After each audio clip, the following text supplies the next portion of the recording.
د لمانځه یو ډیره ضروري مسله چې کله یو انسان پر لمانځه باندې ولاړ وي او دله ارژمۍ راسي. موږ ارژمۍ دې ته وایو چې کله یو انسان له خوب ورځي یا ستړی وي د خوله وازه کې او یو کې بیا یو څوک اواز ورته راوباسي د خولې څخه بیا څوک یا بغیر اواز د حرکت وکړي.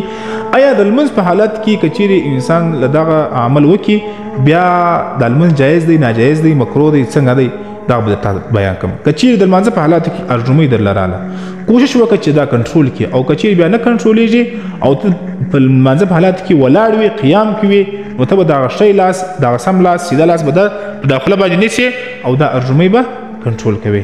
دغه یو مسله. او که چیرې بیا هم درله راسي ارژمۍ درله راسي په حالات مجبوري کې ته نه کې کنټرول دا مکروه تنزیهي دی. مکروه تنزیهي دې ته ویل کېږي چې لمونځ خو د جایز دی خو لیکن په کار نه دی چې ته په لمانځه کې داسې حرکت وکړې چې هغه د ستا توجه خراب سي او لمونځ دې ورسره خراب سي. ها که چیرې یو انسان له ارژمۍ راسي او هغه پر دې خوله باندې لاس ونیسي او اواز یې تر خوله نه راووځي په دې صورت کې خو لمونځ جایز دی.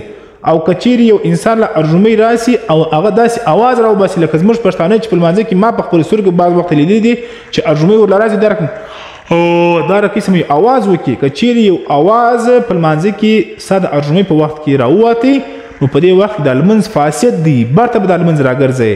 دا یو ډیره ضروري مسله ده تاسو یې د سره شیر کړئ.